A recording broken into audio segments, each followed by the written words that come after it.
Welcome back, everyone, to another episode of By Its Cover. Is that where we are? With your hosts, Katie. Jake. Where are we? My house. No. In the middle of the street. You said, where are we? Is that where we are? My house? No. I said, welcome back, everyone, to By Its Cover. And you said, is that where we are? Oh, yes. That is what I said. Listeners, where are we?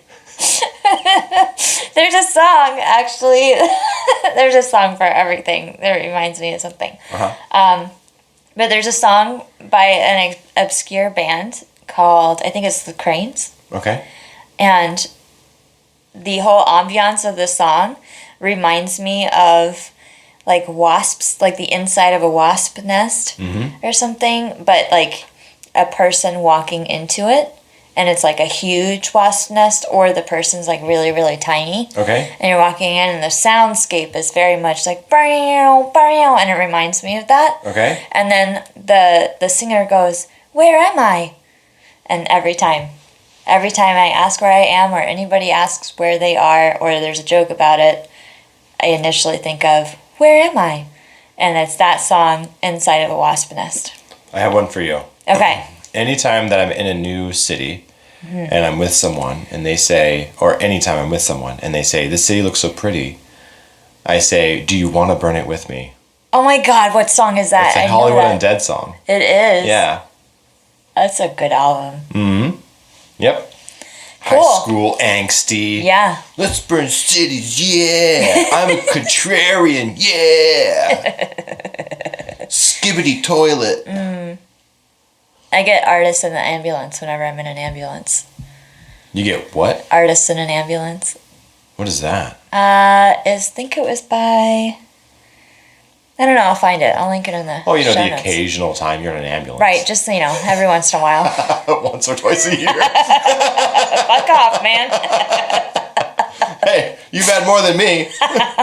So I've never been in one. What's that like? I've got ambulance experience. Ambulatory experience. Put it on your resume. Anyway, welcome back, everybody. That's how our brains work. By Its Cover. Yep, a podcast where we stay on track. Yep, and pick out books by their cover and read or consume them, depending on the side of the fence you're on. By the way, we have a Patreon. Oh, yeah, we do. Yep, for $5 per month. You can pay for your laughs. Pay for them. We know you're laughing. We know you have money. We can hear you. You have a phone. How did you afford that phone? You could have given us that $5 instead It's of buying not like that you're phone. listening on your desktop. Yeah. Well, I think it's... I was thinking about this the other day. Oh, okay. Small, tiny tangent. First tangent of the episode. The first one. I think it's against the law to not have a cell phone now. So let me draw some dots. These are dotted lines. These are not solid lines. I'm giving Jake an incredulous look. Incredulous. Fun word. Okay. You have to have a phone number. Why? Otherwise, you cannot sign up for insurance. You cannot sign up for bills like electricity bill or water bill or anything. But you could use a landline, right? So for a long time, you've been able to have a landline, and you were required to have a landline. I see where you're going with this. Okay. Recent security control improvements have required you now to enable multi-factor authentication. Right. And most of the companies do the very cheap thing of having SMS. So not only do you have to have a phone, that phone number has to be able to receive SMS. Yeah. Yeah. And so now if you tried to go to the Social Security Administration website and sign in, it sends you a text message on your phone number to make sure that you can log in. I'm sure that there are alternatives if you're willing to drive to the Social Security Administration office. But talk about like the accessibility of utility, right? Yeah. So phone numbers and internet are now should be utilities. Yeah. Yeah. I agree with that. Okay, anyway, so Dune is the book that we picked today. Yeah. Jake picked this. I picked this. How did you pick this book, Jake? Because I know it's not really by its cover. It's not, it is, sort of. And I'll tell you Wait. Did you have so many people tell you to read Dune that you went and looked at the many different covers of Dune and then pick the cover that you liked? And No, read it? I saw this cover the same time you did. When I was a kid? Yes. Okay. Yeah. And I saw the physical book that you read. Yeah. Right. But you were older than me. Yeah. And so you read it first. I still am, yeah. Yeah, and you were. And so you got to read it first, and I wanted to read it too. You did? Yeah, of course. Okay. Yeah, but I picked up, I think, the Sword of Shannara because you were reading Dune. Or I don't remember the order, but I picked up a different sci-fi book that was on the bookshelf instead of the one that you were reading because you were actively reading it. Oh. Yeah. Things I didn't know about my childhood. So I never got to read Dune. Because I finished it and then went. And then I was reading Harry Potter. Oh, okay. And then it was over. And then it was like out of sight, out of mind. Right. So it was very much like a sibling jealousy, like, I want to read the books you're reading. You know? I never knew that you had that. Other than Sword of Shannara. I know that you read those around the time that I did as well. Reflecting, we have a podcast now about books that we've read. I think books has been a common theme. Yeah. Listener, if you don't know, we're siblings. Yeah. And I'm older. So, at 12 years old, I'm older than she is. Yeah. Yep. So anyway. If you count it in a round, like, you got to the end and then started over, and then now you're older because you did the whole round, like a relay, like a racetrack. Maybe you just left me. So anyway, I just peeked my mic. that's the original, right? Yeah. Then when I got older, I didn't want to read it because it was too popular. Okay, and you were in that stage where like, I don't want to read popular shit. I don't want to read this anymore. Right? Just want to listen to Hollywood Undead. I just want to listen to Hollywood Undead. Yeah, burned cities and edgy, grungy stuff. Sure. And now there's a movie about it, and I don't want to see that. Oh, it's so good. I've heard it's good. I don't want to see it. But anyway, I was talking to somebody else about it. I'm like, I don't want to read Dune. And they said, I don't want to read Dune either. So I decided to do the right thing and read Dune for both of us. Okay. So this episode is going to be a summary of the book, so the other person doesn't have to read it. Okay. Sure. Yeah. So which cover did you want to pick for this? The cover. The original one? The original one is the one that when I rented the book, that's the one that I got. Okay, which one is that? That's the one where sort of ethereal. Here, is it this one with the planet and the? No, it's this one.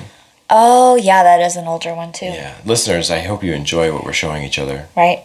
So there's many covers of Dune. Dune is a very popular book with lots of covers. The one that I picked up had the desert planet being shown. Dune, by the way, is referencing like dunes of deserts.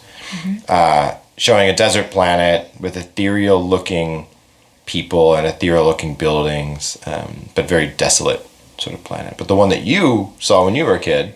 Yeah, I had a pack of all of the books. Oh wow! It was like a set, and the book I'm looking at now that I remember from childhood is a black cover, and it says Dune, and it has a little like vertical rectangle of a picture of a desert with two people walking in the desert, and that's it. It's like very, very minimal. And I think all the books in that set were very minimal like that. They were just a different color. Like the background was a different color. And I've grown envious of all the different covers I've seen over time. Because they're so beautiful. You have to go read them. Yeah. I do. I mean, they're the same book. But I want those covers. You don't say. Yeah. I mean, they are the same book. I mean, I know, obviously. But it's a different cover. But seriously, there's so many times where I'm in a bookstore and I see a really beautiful cover of Dune and I'm like, oh, I want that, but I read the book. Yeah. I mean, it's been a few years, at least, since I've read the books. Do you have a knife on you in the bookstore? I'm not going to cut off the cover and take it home. Collector origin story. Although theoretically, I could rent the books from the library, take a picture of the cover off? No, scan the cover, and then create my own artwork of like a collage of all the different covers of Dune and print it as a poster. Yeah, or you could download it from the internet. Yeah, I'm sure somebody else has probably already done that. Yeah. Anyway, tell me about this book, Jake. I have summarized this book in the traditional fashion. Of notes? Of a two-liner. Oh, it's been a while since we've had these. Okay, everyone, get ready to learn what Dune's about. Dune is about a spoiled mama's boy who is trained to fight and in politics moves to a sand planet, becomes the prophet Messiah after drinking warm worm blood, and eventually leads the sand people to enter planetary crusades. Good job. That's the whole damn book. It's the whole damn book, huh? Yep. You think his mother spoiled him? No, he acts like a spoiled child. Okay. Because he is royalty. He's royalty, yeah. So the main character of this book is Paul. Another biblical character. Yes. Yes. So Paul is the main character of this story. Paul's mother is the concubine for the Duke. Yeah. I think the word concubine. I always mess up that word. It's not concubine, it's like consort. Sure. Intentionally not the Duke's wife. Oh. But intentionally to give him children. You're right, concubine. Concubine. She's a farm, and the children are the offspring of the farm. So the story starts with Paul. I almost called him Luke. Again. So Paul is getting training, and it very quickly turns into Paul and his mother, who's a Bene Gesserit, which is basically a witch. Bene Gesserit mother and Paul go to this old lady, and she's the mother of the Bene Gesserits, and I forget her official title at this moment. But she puts Paul's hand into a cube, and it really hurts. And he's like, "This hurts so much. You can't do this to me. I'm royalty." Right? So anyway. I think you're missing a part of that. No way. Okay. It was really supposed to test if Paul was an animal or a human. Yeah. So he's a human. And he sustains more pain than anyone else has ever sustained. Even the women. Because only women are supposed to be Bene Gesserit. But his mother has taught him the Bene Gesserit ways. So the old crone... Abomination. Witch, what's that? Is it abomination? He's an abomination. Yeah. So the old crone witch is like, wow. Well, you're never going to be anything more than you are now. And Paul says, that's a lie because I have secret truth-knowing powers. So he doesn't say that to her. Yeah. But he's like, this witch doesn't, she's not necessarily lying. She just don't know. She don't know, okay? So then what happens is this other Baron guy from some other planet on a spaceship. Yeah. The Baron is wanting the power of the Duke and wants to he got Paul's pissed father. off by the Duke, which is Paul's father. And so he makes a contract with the Emperor of Interplanetary Galactic Federation, which is a religion, the Galactic Federation, to move Paul's family to a desert island called Atreides. Yeah. Okay. I think Atreides is their family. Paul Atreides is his name. Oh, Paul Atreides is the family. What's the planet name? Arrakis. Arrakis. Right. So, and Dune and his family, Luke and his family, Paul and his family, live on a watery planet right now. Yeah. So the idea of a desert planet is just mind-blowing. Yeah. Like, where are we going to get water, etc. And so there's a whole lot of cultural differences between Paul and his family and the people of Arrakis. And there's multiple peoples of Arrakis. The one that's really important are called the Fremen. Yep. The Fremen are sort of the native peoples of Arrakis. Arrakis, the planet, is sand, giant worms, and something called spice. Yes. All the Galactic Federation people are addicted to spice. Spice is a very addictive thing. It's also a power-enhancing vegetable. And so when Paul is around spice, his Bene Gesserit and truth-knowing powers expand. And he gets to this planet and he's like, whoa, I know everything. But he don't know either, right? Right. Cutting through time. The Baron invades Arrakis with the intention of killing the Duke, Paul's father. Because the Baron wants the power of Arrakis, the planet, and the spice. Because if you control the spice, you control the universe. And so he's successful. Paul's father dies. Paul and his mother Jessica, evacuate the castle, and go into the desert and rough it. Yeah. The Baron now controls the Spice Planet. Paul and Jessica are walking through the desert, trying to figure out how they're going to survive. Paul's powers are continuing to expand, so much so that he has, when he learns about his father's death, he has sort of a psychological event where he sees all time to a certain point.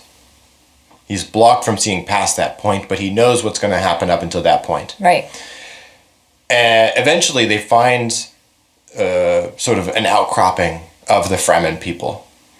And the leader of that village or tribe, which I forget his name at the moment, takes Jessica as his wife after Paul kills some guy that doesn't like him. Yeah, they have a battle to the death. They have a battle to the death. And they're fighting with worm teeth, because that's the Chris knife, which is like the... Yeah. It's the... it's kind of symbolic of the desert in their religion. Well, it's a holy weapon in their religion. Yeah. He kills the guy, and he gets all the blood. He gets all the blood. They drain the guy's blood and turn it into water, and then he has more water. I mean, that's like a really important part of like their survival in the desert, are these suits that capture all the liquid from their body and recycle it. Mm-hmm. And so it's a crime really to waste blood that has been spilt. It's almost a crime to cry. Yeah. Because you're wasting water. It's so limited, the amount of water. Yep. Yeah. So after that fight, and after Jessica and the leader of this village come to an agreement that Jessica is going to teach the village her weirding ways, Paul sees some person, it was actually before this, but sees some girl that he's seen in his dreams. Yeah. And it seems like he's prophesized to be with this person. And when he kills this person and he kills that guy, and he's accepted into their tribe, they ask him, "What do you want to be named?" And he says, this is really, in his mind, he says, this is really important, because if I look in the future, all of these people are calling me Muad'Dib. And they are behind my banner and flag and raiding planets. And I don't necessarily want that. So he asks, "Hey, what are those little desert mice called?" And they say, Muad'Dib. And so he says, "Well, maybe I'll change the future enough if I say, please call me Paul Muad'Dib." And they say, "Great. Welcome to the family, Muad'Dib."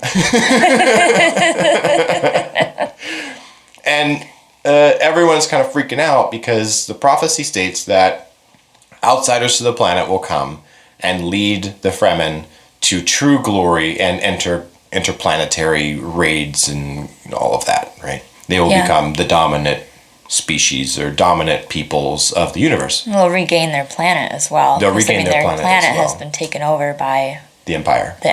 Because of the spice. Right. I mean, they're kind of seen as like outcast criminals, like don't mess with. I mean, those people are barbarians, ninjas. You know. Yeah. Ninjas. They're more like ninjas. Yeah. When the Baron's people are called the Harkonnen, and when the Fremen fight the Harkonnen, and everyone's sort of like, whoa, Harkonnen are badass. When the Fremen fight the Harkonnen, they'll kill 30 to 1. As in, they'll kill 30 Harkonnen before one Fremen dies. Yeah. These are some badass people. Yeah. Yeah. Anyway, skipping ahead in time a little bit. Yeah. I'm surprised at how much you remember about this book, by the way. Because you read it so long ago. Yeah, but I also watched... The movie was done really well. Okay, so you had a refresher. Yeah, I had a refresher, and I've read the book more than once throughout my lifetime. Okay, cool. Okay, you really liked it. I love these books. Okay. Yeah. Skipping in time a little bit, Muad'Dib, Paul, his powers start to expand in a way that he has a hard time sometimes knowing when in time he is. Not where he is, but when. Does he have a son right now or not, right? Is he with Cheney, his wife or girlfriend or spouse? Is his mother still alive? You know, all of these things. He's having a hard time with time compression and expansion, because everything is happening to him sort of all at once in meditative state. Right. Sidebar a little bit. These time powers are also passed on to Jessica's daughter, because Jessica drank the worm blood as well. Right. And she was pregnant at the time. And she gave birth to some little demon girl. An abomination. An abomination. One woman, two abominations. She's supposed to be a concubine with good bearing children. She bared two. So, what was the daughter's name? What was her name? I don't remember her name. Okay, but she was fucking badass. Oh, yeah. She was born an adult. Yeah, in a child's body. She had all of the memories and knowledge of her mother, along with all of the other crone witch leaders. Right? Because I guess in the Bene Gesserit ways, memories pass on from crone witch leader to crone witch leader. And I think that was exponentially enhanced by the worm. The worm blood. Yeah. Which should have killed her when she drank it. Correct. It should have killed the child. Yeah. Yep. So now Muad'Dib and other crazy kid are fighting for Arrakis, the planet. And the crazy kid intentionally gets abducted by the Baron to go meet the Emperor, freaks the Emperor out. Because the Emperor is like, you're just a toddler. And she's like, ha, joke's on you. I control time in your brain. So this motivates Paul, Muad'Dib, to conquer the planet faster. And eventually he does. He defeats the Harkonnen, he kills the Baron, he kills the Baron's nephew, who replaced the Duke when the Baron originally killed the Duke. Yeah. Right? Sort of established a new government. The Fremen are all powerful on this planet now, and the book sort of ends with Paul establishing almost like an authority or dominance over the Emperor. Yeah. Because Muad'Dib controls the spice, and the Emperor depends on the spice. So, you control the spice, you control the galaxy. Right. And that's sort of where the book ends and sort of sets up for the next books. And I haven't read any of the next books yet, but what did I leave out, Katie? No, I think that was really good. I think the one thing I remember was the I don't know if it was covered in the first book. They all kind of blend together for me at this point in my life. But the arranged marriage, is that in there? Yeah. So Chani is Muad'Dib's love. Yep. He loves her very much, but Chani's a little bit insecure about her relationship with Muad'Dib. Not only because he's the prophet Messiah, but also because at the end of the book, Muad'Dib agrees to marry the Emperor's daughter. Yeah. But Muad'Dib says, I will never touch her. Right? And Chani asks, should I leave? Do you still want me here? And he says, you are never to leave my side. You are my spouse. And I'm only marrying this person legally, to have more control and authority, right? Yeah. To save our planet. And Chani's like, okay, sounds good. Other than that, I think you did a really good job describing the plot.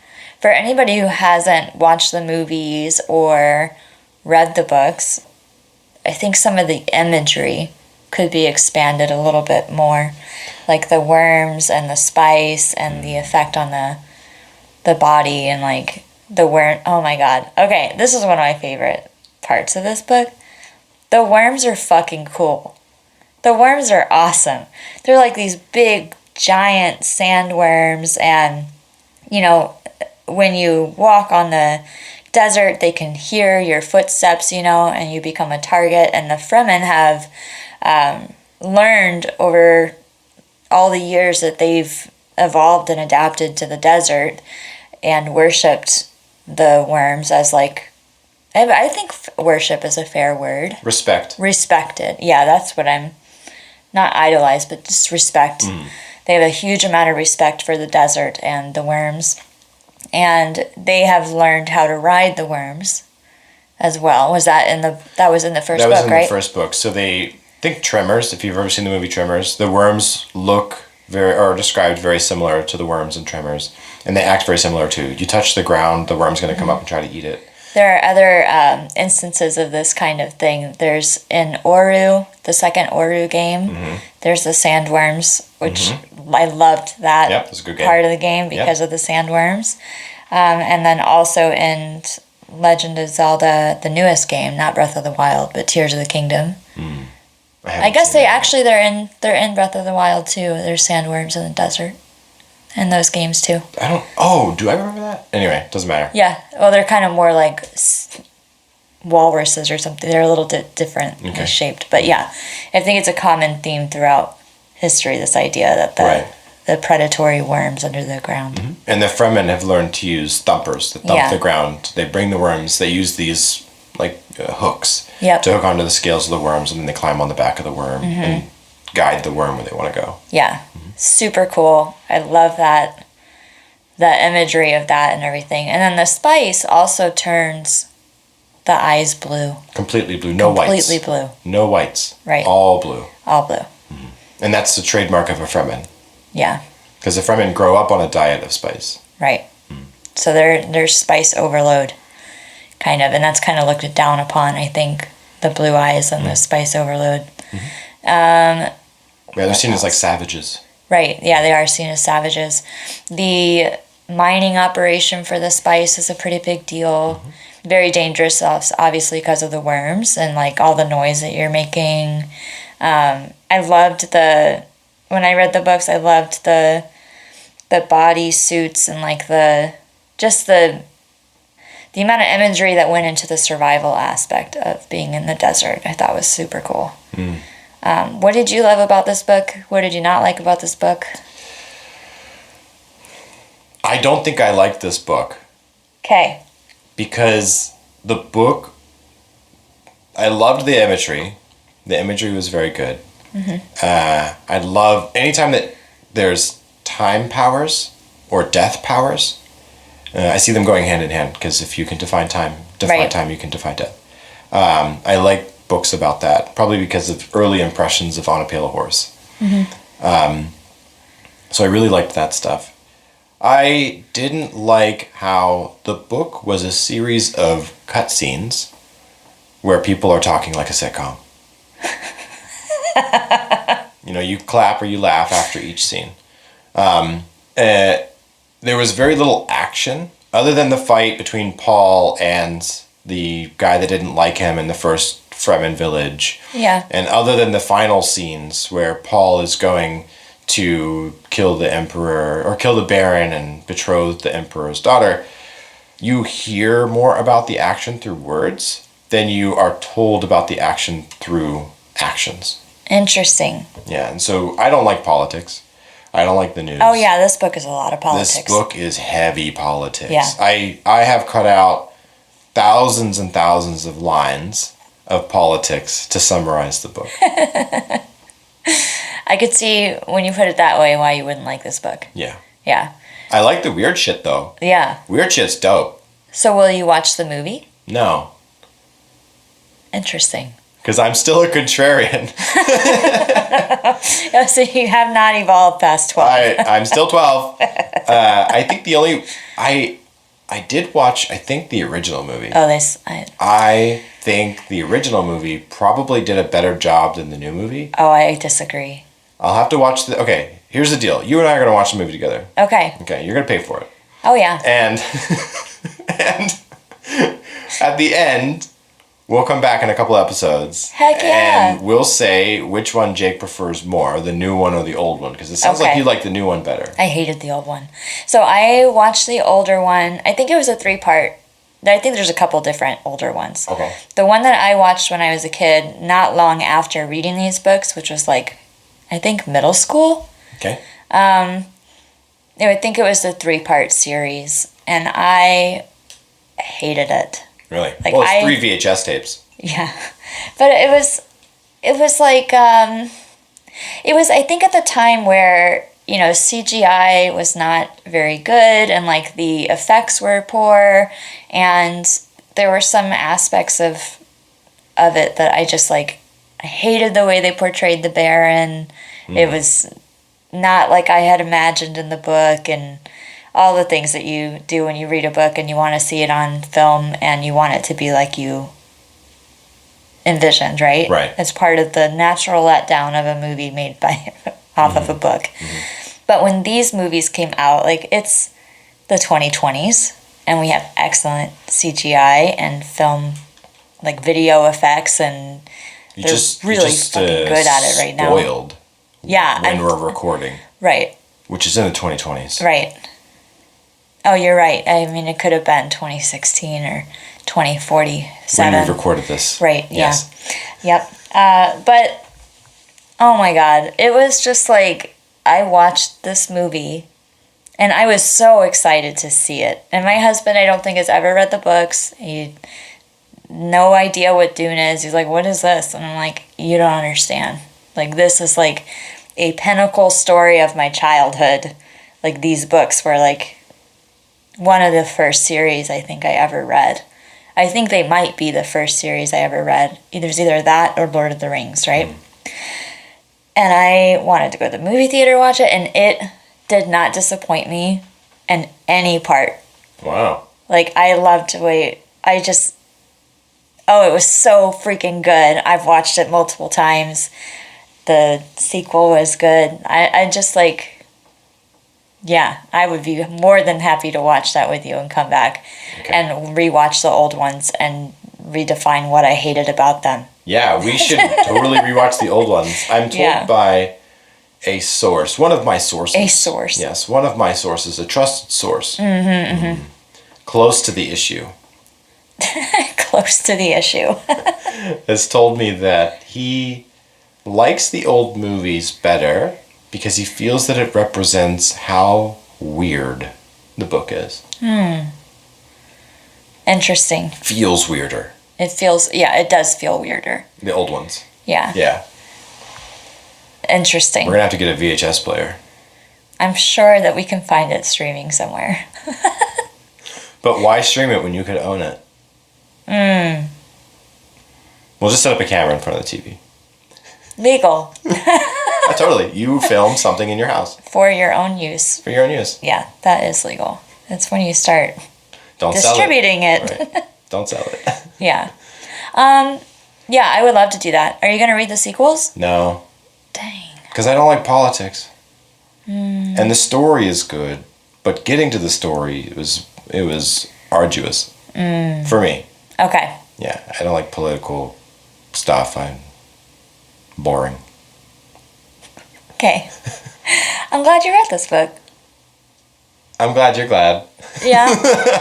What else? Anything else about this book that you want to talk about, or? No, I think this was a good lesson in life.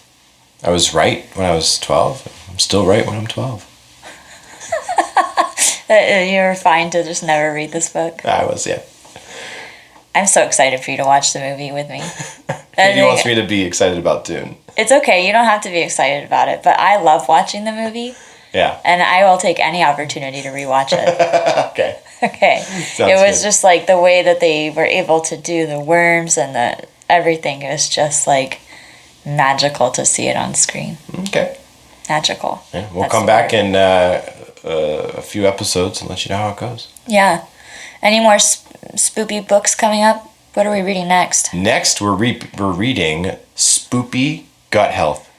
Oh, yeah. Yep, Spooky Gut Health is the next book. It's a book that we're going to talk about next. On Bias Cover. Bye. Bye. Cut.